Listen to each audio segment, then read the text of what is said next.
Gerak lalu lintas tergambar secara jelas di tengah matahari yang semakin menyingsing. Kesibukan kota yang terletak di antara Jakarta dan Bogor ini memang terasa layaknya ibu kota. Depok sudah seperti kota-kota besar lainnya, banyak memiliki bangunan-bangunan tinggi dan megah.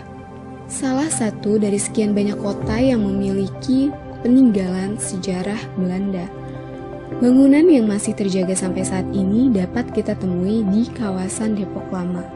Bangunan tersebut merupakan warisan dari saudagar Belanda yang bernama Cornelis Kastelein, lalu diwariskan kepada ke-12 keturunannya atau disebut juga dengan Belanda Depok. Dari manakah asal mula nama Depok yang menjadi bagian dari Provinsi Jawa Barat ini? Ada dua pendapat berbeda yang berkembang di masyarakat, yaitu Depok sebagai tempat pertapaan atau padepokan dan Depok sebagai akronim dari The Eighth Protestant Organization. Ya, asal nama Depok ini banyak orang suka mengartikan sebagai singkatan atau dalam bahasa Belanda suka disingkat dalam bahasa Belanda dan sebagainya. Sebenarnya itu semua hanya keisengan aja.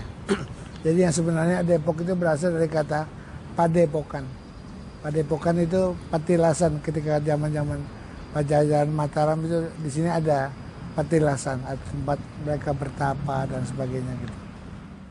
Dahulu, kota ini kaya dengan bangunan-bangunan tua berarsitektur Belanda. Namun, ibarat lampu yang sudah padam, saksi peradaban masyarakat Depok ini semakin sulit dijumpai. Sebagian besar bangunan kini sudah beralih rupa menjadi bangunan komersial dan modern. Hanya sedikit yang tersisa, namun kini tidak lebih dari hitungan jari tangan. Bapak tahu tentang Belanda Depok nggak? Kalau saya sih kurang paham ya kalau tentang Belanda Depok ya. Belanda Depok? Ya. Kurang tahu. Kurang tahu deh, mungkin orang-orang Belanda yang tinggal di Depok mungkin. Masih banyak masyarakat yang belum paham betul tentang Belanda Depok. Guna menghindari kesalahpahaman tentang sejarah Belanda Depok, maka upaya guru dan dosen untuk memberikan pelajaran tentang muatan lokal adalah hal yang sangat penting. Belanda Depok yang saya tahu itu sebenarnya sebuah panggilan bagi orang-orang yang sebenarnya mereka bukan orang Belanda, tapi mereka orang pribumi yang gaya hidupnya pada masa kolonial ke-Belanda-Belandaan gitu. Mereka para budak yang dimerdekakan oleh Cornelis Kastelein. Mereka disekolahkan, mereka dikristenisasikan, dan mereka diajari gaya hidup orang-orang Belanda gitu. Nah, masyarakat sekitar Depok, masyarakat pribumi sekitar Depok menyebut mereka sebagai orang Belanda Depok gitu. Meskipun mereka bukan orang Belanda, mereka orang Indonesia. Meskipun Cornelis Kastelein memiliki banyak budak, namun Kastelein adalah kompeni Belanda yang pertama menyatakan diri sebagai penentang perbudakan. Budak Kastelein dianggap sebagai orang-orang pribumi istimewa. Mereka hidup secara eksklusif di antara pemukiman pribumi lokal dan bergaya hidup seperti orang Belanda. Setidaknya ada 200 budak dari 12 keluarga dimerdekakan oleh Kastelein setelah memeluk Kristen Protestan. Ke-12 keluarga inilah yang kemudian populer dengan sebutan Belanda Depok. 12 marga ini bukan dari Cornelis Kastelein. Jadi dulu Cornelis menamakan budak selalu pakai daerah asalnya. Misalnya dari Bali, kayak Leonora, Van Bali, Van Makassar, jadi itu nggak pernah. Jadi baru terjadi marga itu sekitar tahun 1800-an. Itu jadi Cornelis sudah meninggal. Nah, bapak yang mengajarkan rohani ke Kristen kepada para budak ini, yang akhirnya memberikan nama-nama itu. Ada 12 marga itu. Tak ada yang istimewa dari kawasan ini, bahkan kesan arsitektur gaya Belanda pun nyaris tidak terasa. Padahal kawasan ini adalah kawasan yang didiami oleh para budak Kastelein yang berjuluk Belanda Depok yang terbagi ke dalam 12 marga. Ke-12-nya adalah Sudira, Lender, Lawrence, Jonathan, Leon, Tollens, Samuel, Joseph, Bakas, Jacob, Ishak, dan Sado. Kelompok ini juga diklaim sebagai kelompok Protestan pertama di Timur.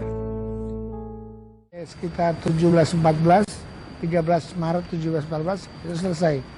Dimana itu intinya di buku wasiat itu memerdekakan para budak ini yang jauh 100 tahun sebelum dunia melakukan, ya. Terus memberikan seluruh tanah-tanah yang 1.240 hektar kepada budaknya dan beserta isinya. Itu aja intinya dua itu. Inilah surat wasiat Castellane.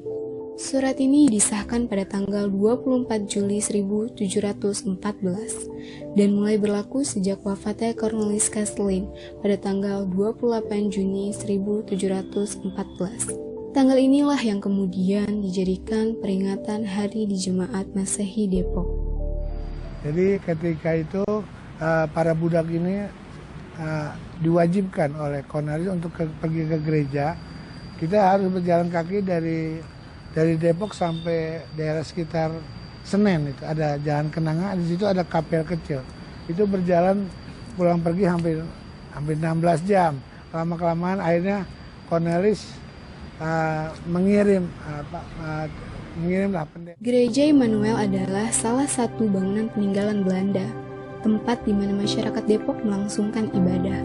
Bangunan ini juga sebagai tempat pertama dibacakannya wasiat Cornelis Castellane. Sekilas pemandangan di depan Rumah Sakit Harapan Depok nampak menimbulkan tanda tanya besar. Tugu peninggalan Castellane yang sudah dibangun kembali oleh YLCC sebagai tugu peringatan atas sosok Cornelis Castellane. Dulunya tugu ini sempat dihancurkan oleh pemerintah dengan alasan Castellane yang berkebangsaan Belanda adalah penjajah. Ya, Tugu Cornelis ini juga pernah menjadi debat yang cukup ramai di masyarakat karena tugu itu kami bangun untuk memperingati di mana kami dibebaskan dari perbudakan 28 Juni 1714 ketika Cornelis meninggal. Dan kita bangun tugu itu 200 tahun setelah itu, sekitar tahun 1914 baru kami bangun tugu itu sebagai peringatan itu kan, di mana kami dibebaskan dari perbudakan. Nah, tahun 1960 ada peristiwa di mana barang-barang yang berbau kolonial itu banyak dihancurkan. Ada karena baru merdeka ya.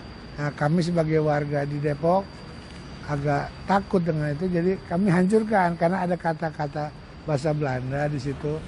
Dan akhirnya baru tahun 2014 saya bersama rekan-rekan membangun kembali tugu itu sebagai suatu momen tugu sejarah bagi kaum Depok gitu ya.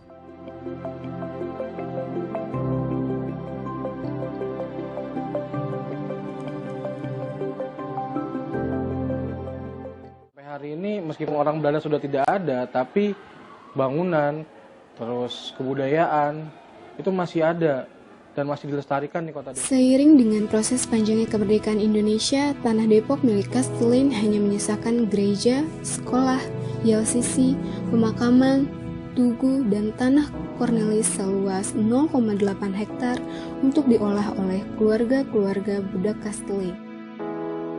Harapan saya ya untuk sejarah Depok ya pingin pemerintah mengakui akan sejarah Depok bahwa Depok memang yang membuat adalah kota Depok, ada Cornelis dan bukti-bukti situs-situsnya juga ada semuanya gitu. Dan saya ingin ini juga sekarang sudah mulai juga anak-anak sekolah, mahasiswa untuk mempelajari sejarahnya sendiri bahwa ada sejarah di kota Depok ini yang sudah berumur 305 tahun. Tidak ada dokumen peninggalan kejayaan Cornelis Castellane. Tidak ada juga warisan yang dapat dijadikan prasasti sebagai tanda perjalanan sejarah bangsa Belanda di Depok. Frasa Belanda Depok pun nampaknya sudah tidak terlalu kental terdengar. Namun, warisan kesalehannya harus tetap diteruskan, dijaga dan ditularkan kepada seluruh anak bangsa ini. Bukan tentang siapa dia atau apa latar belakangnya, melainkan tentang apa yang sudah dilakukannya untuk rakyat bangsa ini.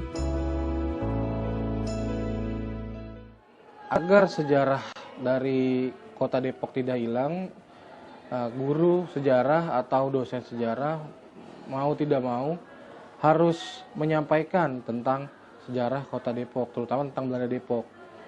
Hal ini dikarenakan materi tentang sejarah Depok itu tidak ada di dalam pembelajaran sejarah. Nah, karena tidak ada, jadi seringkali guru tidak menyampaikan gitu. Begitu juga dosen. Padahal sebenarnya ini penting, nah, terutama meluruskan pemahaman masyarakat tentang Belanda Depok. Masyarakat perlu tahu bahwa Belanda Depok itu sebenarnya bukan orang Belanda. Mereka orang Indonesia asli yang memang pada masa dulu ya, pada masa kolonial, mereka ini hidupnya seperti ke Belanda-Belanda atau ke Barat-Baratan gitu.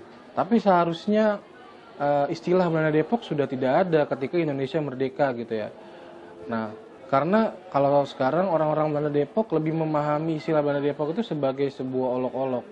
Jadi sebenarnya mereka tidak suka gitu ya dipanggil dengan orang-orang Belanda Depok. Nah, jadi yang perlu dilakukan oleh guru sejarah dan dosen memberikan pemahaman tentang pengertian tentang apa itu sebenarnya Belanda Depok, juga tentang sejarah kota Depok gitu. Nah, dengan memberikan pemahaman sejarah tentang Belanda Depok, setidaknya akan ada perubahan sudut pandang orang-orang nih, orang-orang pribumi pada umumnya yang melihat tentang Belanda Depok itu sendiri. Sejarah Kota Depok masih menyisakan kontroversi. Pemerintah Kota Depok menetapkan kelahiran kota dengan pembentukan pemerintah administratif pada tahun 1981.